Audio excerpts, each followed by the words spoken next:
ڈر کے بھاگتے، جب بچے پہ جب مصیبت آنے لگتی تو وہ بھی وہاں پہ کھڑے ہو جاتے، مقابلہ کرنے لگتے، ہے یا نہیں؟ تو عزیزان گرامی، اسلام تو یہ چاہتا تھا کہ جب تمہارے پاس تمہارے بات بچے تو پھر تمہارے جیسا کوئی بھی مسلمان جو تمہارا بھائی ہے ایمان میں، وہ پریشان نہیں ہونا چاہیے.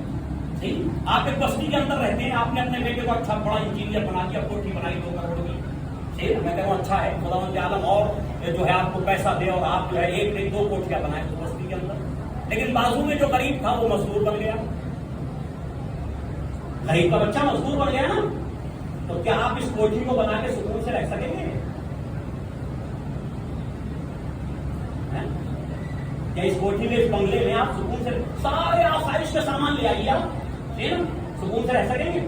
کیونکہ وہ جو آپ کو پڑوس میں وہ تو بیچارہ جاہل رہ گیا. ٹھیک، اب جب وہ جاہل رہ گیا تو کبھی آپ کی کار کا شیشہ توڑ دے گا، کبھی اپنی مصیبتوں کو دیکھتے ہوئے کہ یہ ہمارے ساتھ برا سلوک کرتے ہیں، یہ بھی نہیں پوچھتے کہ یہ کھانا کھایا نہیں کھایا، تو وہ حسد اور جلن میں آپ کو نقصان پہنچائے گا. اچھا وہ بھی نہ کرے، اپنی بیوی کو گالیاں دے گا، اپنے بچوں کو گالیاں دے گا، روز رات کو 12 بجے لڑے گا. صحیح ہے نا؟ جب وہ لڑے گا تو آپ کی نیند میں بھی تو خلل پڑے گا.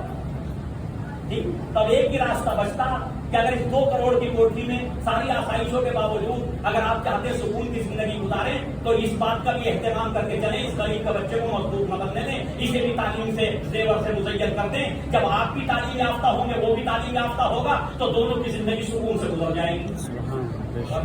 دونوں کی زندگی سکون سے گزر جائے گی. اچھا وہ کام آپ اپنی جیب سے نہیں کر سکتے، مجھے پتا نہیں کر سکتے، اسی لیے اسلام نے اپنا فنڈ رکھا. اپنا فنڈ رکھا ہے اسلام نے. آپ کی جیب سے تو مانگے ہی نہیں. اسلام نے کہا ہمارا جو ہے، آپ حضرت علی سے محبت کرتے ہیں، ہاں کرتے ہیں. امام حسن سے محبت کرتے ہیں، ہاں کرتے ہیں. قرآن سے محبت ہے، ہاں ہے. اللہ سے محبت کی، ہاں ہم مومن ہیں، صاحبان ایمان ہیں. کہا تو جب سب کچھ ہو تو پھر علی کا حق نکال دینا، حسن کا حق نکال دینا، حسین کا حق نکال دینا. تم اپنی جیب سے نہ دینا، ان کا حق نکال دینا، ہم اس کے ذریعے غریبوں کو بڑھا دیں گے. جسے ہم صاحب ایمان، صاحب سعادت کہتے ہیں. اگر سب پابند ہو جائیں نا تو خدا کی قسم اس قوم میں کوئی غریبی نہ رہے، کوئی غریب نہ رہے. تو ذرا سوچیے اس پہلو پر بھی.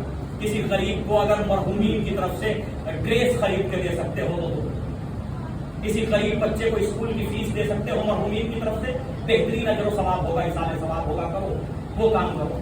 کسی بچے کو انجینئر بنا سکتے ہو، ڈاکٹر بنا سکتے ہو، اس کی مدد کر سکتے ہو، کرو.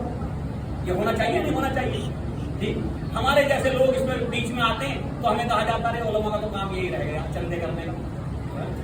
یقین جانیے اگر یہ علماء چندے نہ کرتے تو غلام عسکری اللہ مکانوں پورے ہندوستان کے اندر علم سے پھیلا دی.